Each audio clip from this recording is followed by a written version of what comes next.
ആ രവിയേട്ടൻ ചോദിച്ചോളൂ. എന്താണ്? നിനക്ക് ഞാൻ എന്തെങ്കിലും ഒരു കുറവ് വരുത്തിയിട്ടുണ്ടോ? നിന്നെ ഞാൻ സ്നേഹിച്ചിട്ടില്ലേ?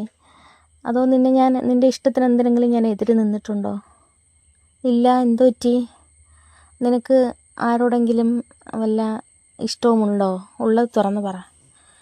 ഇല്ല രവിയേട്ടാ, രവിയേട്ടനാണ് സത്യം. എനിക്ക് ആരോടും ഒരു ഇഷ്ടവുമില്ല. അതെന്താ രവിയേട്ടാ അങ്ങനെയൊക്കെ സംസാരിക്കുന്നത്? അത് ഉണ്ടെങ്കിൽ നീ തുറന്ന് പറയണം. കൂടെ നിന്നിട്ട് നീ എന്നെ ചതിക്കരുത്.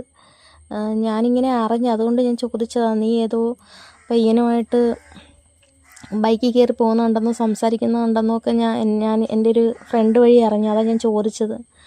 ആര്? ഏത് ഫ്രണ്ട്? ഇപ്പം തന്നെ വിളിക്കുക. ഞാൻ തന്നെയാണോ അതൊന്നും എനിക്ക് അറിയണമല്ലോ. അവൾ വാദിച്ചു. എങ്ങനെയും രവിയുടെ മുന്നിൽ പെർഫെക്റ്റ് ആവുക എന്നതായിരുന്നു അവളുടെ ഉദ്ദേശം. അതിന് എന്തും ചെയ്യാൻ അവൾ ഒരുക്കമായിരുന്നു. കാര്യം, രവിയേട്ടൻ്റെ മനസ്സിലൊരു സംശയം നിഴലിച്ചു കഴിഞ്ഞാൽ പിന്നീട് തനിക്ക് അനങ്ങാൻ പോലും സാധിക്കില്ല. അമ്മ അറിഞ്ഞാൽ പിന്നെ അതിലും പ്രശ്നമാവും. എങ്ങനെയും താൻ നിരപരാധിയാണെന്ന് രവിയേട്ടൻ്റെ മുന്നിൽ ബോധിപ്പിക്കണം. ഇല്ല രവിയേട്ടാ, അവനെ വിളിച്ച് ആരാ അത് പറഞ്ഞു തന്നെ? അവനെ വിളിച്ച് എനിക്കിപ്പോൾ തെളിയിക്കണം അത് ഞാൻ തന്നെയാണോ എന്ന്. അവൻ്റെ മനസ്സിൽ ചെറിയൊരു ആശ്വാസം ഉണ്ടായി. ഇനി ആ മറ്റേവനെ ആളെങ്ങാനും മാറിയതാണോ? ഇവള് ആണെങ്കിൽ ഇങ്ങനെ ഒന്നും സംസാരിക്കത്തില്ലല്ലോ. രവി ഇങ്ങനെ ആലോചിച്ചു. പോട്ടെ, കുഴപ്പമില്ല. ഉണ്ടെങ്കിൽ നീ തുറന്ന് പറയാം. എനിക്ക് പ്രശ്നമൊന്നുമില്ല. ഞാൻ ഒഴിഞ്ഞു തരാം. അങ്ങനെയൊന്നും ഇല്ല രവിയേട്ടാ. എനിക്ക് ഇത് ഇല്ലാത്ത കാര്യങ്ങൾ കേൾക്കുമ്പോൾ എനിക്ക് സഹിക്കാൻ പറ്റത്തില്ല. രവിയേട്ടൻ തെളിവ് എന്തെങ്കിലും ഉണ്ടോ? അവൻ പറയാം. ആരോ കൊണ്ട് എന്തെങ്കിലും പറയുന്നതെന്നും പറഞ്ഞുകൊണ്ട് അതൊക്കെ ഞാനാണെന്നുണ്ടോ? എന്തെങ്കിലും തെളിവോടുകൂടി സംസാരിക്കാൻ പറ. അന്നേരം രവി സൈലൻ്റായി. അപ്പോൾ നീയല്ലേ? ഞാനല്ല. ഞാൻ വേണമെങ്കിൽ കൊച്ചിനെ കൊണ്ടുവരെ സത്യമിടാം. അവനൊന്നും മിണ്ടിയില്ല. കൊച്ചിനെ കൊണ്ട് സത്യയിടാൻ രവിയേട്ടൻ പറയല്ലേ എന്നായിരുന്നു അവളുടെ പ്രാർത്ഥന. ഭാഗ്യം, ഒന്നും മിണ്ടിയില്ല.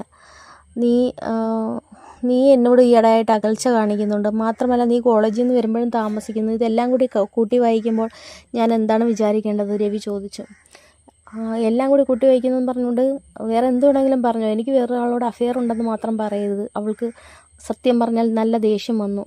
കാരണം താൻ നിരപരാധിയാണെന്ന് രവിയെ ബോധിപ്പിച്ചേ പറ്റൂ. അതുകൊണ്ട് അതിന് ഏതറ്റം വരെയും പോകാൻ അവൾ തയ്യാറായിരുന്നു.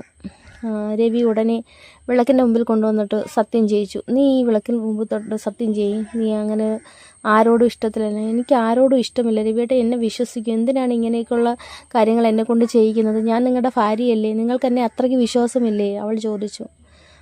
രവി അവളെ കെട്ടിപ്പിടിച്ചു. പോട്ടെ, അവന് ആള് മാറിയതായിരിക്കും. ഒരു നിമിഷം ഞാൻ നിന്നെ സംശയിച്ചു പോയി. ലോകം മൊത്തം കറങ്ങുന്നത് പോലെ തോന്നി. എന്നെ ചതിക്കുകയാണെന്ന് അറിഞ്ഞപ്പോൾ എനിക്ക് സഹിച്ചില്ല. അതിൻ്റെയാണ്. പോട്ടെ, നീ റെഡിയാവും. നമുക്ക് പുറത്തു നിന്നൊക്കെ പോയി ആഹാരം കഴിച്ചിട്ടൊക്കെ വരാം. മൈൻഡൊന്നും ഓക്കെ ആവുമല്ലേ? അവൾക്ക് സമാധാനമായി. തൻ്റെ നാടകത്തിൽ രവി വീണു. കുറച്ച് നാളോടെ ഇങ്ങനെ പോവാം അവൾ വിചാരിച്ചു. അങ്ങനെ പെട്ടെന്ന് തന്നെ ഫ്രഷായി രവിയും രമ്യയും കൊച്ചും കൂടി പുറത്തേക്ക് പോകാനായി പോയപ്പോൾ അമ്മ ചോദിച്ചു, എന്ത് പറ്റി ഇപ്പോൾ പുറത്തേക്കൊരു പോക്ക്? സാധാരണ നിങ്ങളിങ്ങനെ ഈ സന്ധ്യസമയത്ത് ഇറങ്ങാറില്ലല്ലോ. ഒന്നുമില്ലമ്മേ, പുറത്തൊക്കെ ഒന്ന് പോയി കറങ്ങിയിട്ട് വരാം. എന്തോ എനിക്ക് മൊത്തത്തിൽ ഒരു മൂകതയായിരുന്നു. അതൊന്ന് മാറി മൈൻഡൊക്കെ ഒന്ന് ഫ്രഷ് ആവാൻ വേണ്ടി ഒന്ന് കറങ്ങിയിട്ട് വരാം.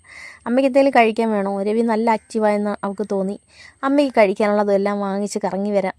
അങ്ങനെ അവളും രവിയും കുഞ്ഞും കൂടി കറങ്ങാനിറങ്ങി. അവരെല്ലായിടത്തും കറങ്ങി ചുറ്റിക്കറങ്ങി ആഹാരമൊക്കെ കഴിച്ച് അമ്മയ്ക്കുള്ള പാഴ്സലൊക്കെ ആയിട്ടാണ് തിരിച്ചു വന്നത്. തിരിച്ചു വന്ന് അമ്മയ്ക്ക് ആഹാരം കൊടുത്ത് അതിന് ശേഷം മേല് കഴുകി കിടക്കാൻ പോയപ്പോൾ അതുപോലെ രണ്ടുപേരും ഫോണിൽ റീൽസും കാര്യങ്ങളൊക്കെ കണ്ടുകൊണ്ടിരിക്കുകയായിരുന്നു. പിന്നെ കൊച്ചിനെ ഉറക്കി. കൊച്ചിനെ അവിടെ കിടത്തിയതിന് ശേഷം രവി രമ്യയുടെ തോളിലേക്ക് കൈവച്ചു. അവൾക്ക് നന്നായി അതൃപ്തി ഉണ്ടായിരുന്നുവെങ്കിലും ഇന്നത്തെ സാഹചര്യത്തിൽ താൻ എതിർപ്പ് കാണിച്ചാൽ രവിയേട്ടന് കൂടുതൽ സംശയമാകും.